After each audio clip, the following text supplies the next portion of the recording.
Notts edge ahead after Patterson-White 50. Lyndon James impressed for Notts as they frustrated Durham, one of 3 draws in the group, including Warwickshire, whose match against Derbyshire was brought to an early close by the weather. Both sides were hoping to go one better. The hosts had only added 11 when Warwickshire struck, the returning Ollie Stone with his first wicket of the season, Slater gone for 5.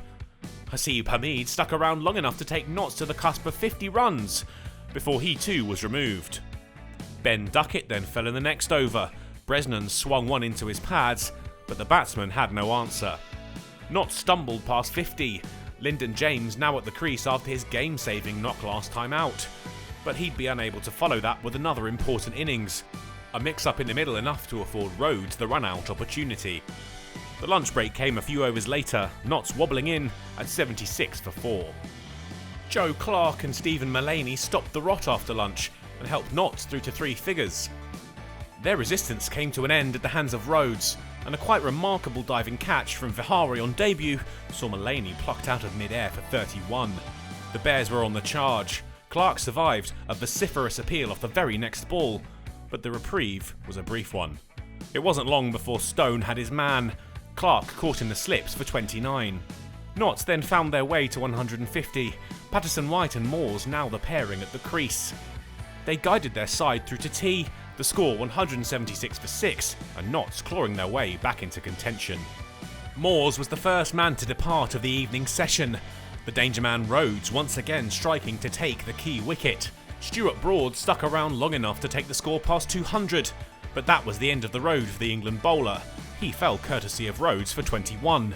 Patterson-White was not for moving though.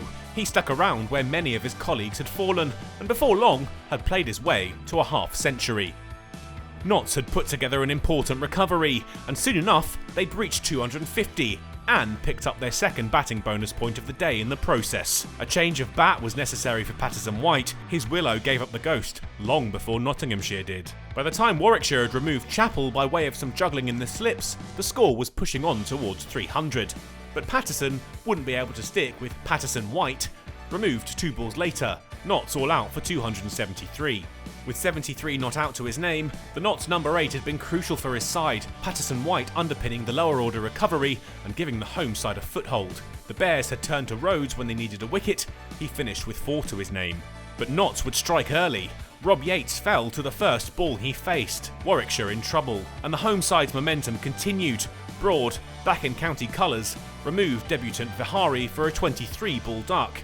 Warwickshire were now 2 down for not very many. The close would come after the next over. Relief for Warwickshire, who reached the end of the day on the ropes at 24 for 2.